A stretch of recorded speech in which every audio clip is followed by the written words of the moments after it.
I am here with the Reverend Gene Pupke, and this was the annual Witness for Marriage Equality here in Virginia. How many years have you been doing this? This is my 5th year. Since I moved into Virginia, I've been coming. And you and your partner have applied how many times for a marriage license here? This is our 5th application. We are actually married in British Columbia, Canada, and we have a civil union that was performed for us in Vermont. Yet neither are recognized here in Virginia. And why are they not recognized here in Virginia? Virginia is continuing its 400-year history of not paying attention to people's rights. Unfortunately, that has been the path in the past. We're looking forward to the next 400 years being a different sort of future. The reason that we need to be here witnessing is simply to insist upon our rights. There are over 1,000 legal privileges that are given to people who are wed legally in the Commonwealth of Virginia. And we want to protect our families just like everyone else. We're just like other families. We want to be together and we want to have the rights of a family. Hey, thank you, Reverend Gene Pupke, for being here today. My pleasure. So what was your experience like today applying for a marriage license? It was different than last year in the aspect that we came down last year, but we were married actually September 26th at MCC Richmond. So this year it felt like we deserved it even more than the year before to be recognized as a married couple. And when you were married, you applied for a license in previous years, or this was the first time you applied for the license here in Virginia? We actually did apply last year. We did apply, but this year we actually were married, so it felt a little different applying for it. Excellent. And your names are? My name's Stephanie Smith, and this is my wife, Jennifer Smith. Excellent. And will you turn out next year again to for marriage equality? Absolutely, yes, most definitely. I will be here every year until we are entitled to our right to get married. All right. Thanks, Eric Russell, and I'm out and about today here at the courthouse in Richmond with Reverend Robert Gorsline for the March for Marriage Equality, or the Witness for Marriage Equality. Yeah, Witness. Can you give me the brief history of this event? Sure. We've been doing this 8 years now. This is our 8th year at the courthouse here, John Marshall Courthouse in Richmond. We started because we got a call from my church denomination saying that we were doing this all over the country around Valentine's Day and invite anybody to come along. And so we've been here every year since 2004. We've had other congregations, other religious leaders join us as well, as we are this year. And we've come every year to say we are already married, and we want the Commonwealth of Virginia to catch up and recognize it. And we want all the rights that go with marriage, that are many, many rights that we're denied as lesbian, gay, bisexual, transgender people.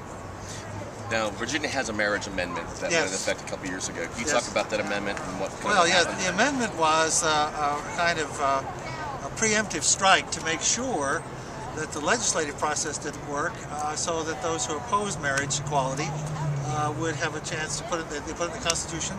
And so we can't even have anything that looks like marriage in Virginia, even though every year I marry people, and we live in what obviously is a marriage. There'll be a couple here today from my church who've been married for 39 years. And if they're not married, I don't know who is. Okay. But the Constitution of Virginia says they're not. Is there any chance of this ever being overturned anytime soon? Or actually going to happen. I don't know if soon. It's a little bit of definition. I mean, Dr. King said, you know, the moral arc of the universe bends toward justice. It just takes a while to get there. It's going to happen. The public opinion in Virginia has shifted. Already, we know this from polling that's done periodically. We probably would have won that debate today. We probably would have won that message, that amendment fight in 2006, today if it were held. So we just have to work to get it back on the ballot. That's the big problem now. The General Assembly has to put it on the ballot. Now you have a copy of the actual application, and what's actually on this application for Virginia? Well, it's very interesting, Eric. There are actually 2 applications, and one's for the groom, I think that's this one, and one's for the bride. That says a lot right there. Yeah. The first year that I came here to do this, we came ahead of time to check out what the deal was, and they had the bride, or the groom one in pink, or the groom one in blue and the bride one in pink. So we don't do that anymore. In fact, I don't think they do. I think they caught on. But it is a thing you have to fill out, and then go in with $30 for the couple, and you have to go in together, and give them $30. And then we get a license if we're legal. And it will be legal one of these days, and we'll get a license and get married. How many denominations of faith will be represented today from Well, gee, we'll have Presbyterians and Unitarians and MCC and I think UCC, Jewish, Reformed Judaism. There are probably people here from other faiths. I don't even know that they're here. Episcopalian for sure. If people couldn't make it out today, what can they do to get involved to help overturn this and give people equal marriage rights in Virginia? Well, our big deal is, as I said, I think we could win the ballot fight if we held it today or next year or the year after. So we have to get the General Assembly to vote to put it on the ballot. That's a 2-year process at least, because they have to vote 1 year, wait a year, and then do it again, and then it goes on the ballot. So what we need people to do is to be constantly pestering their General Assembly, their state senator, their delegate, please let us marry. Please change this law. Please change the Constitution. Well, this is wonderful, Robin. Thank you again today. Thank you, Eric. Have fun today. Well, thanks. I'm Eric Russell, and this has been Out and About. You never know what will turn up next, so thanks for checking in, and I'll catch you next time.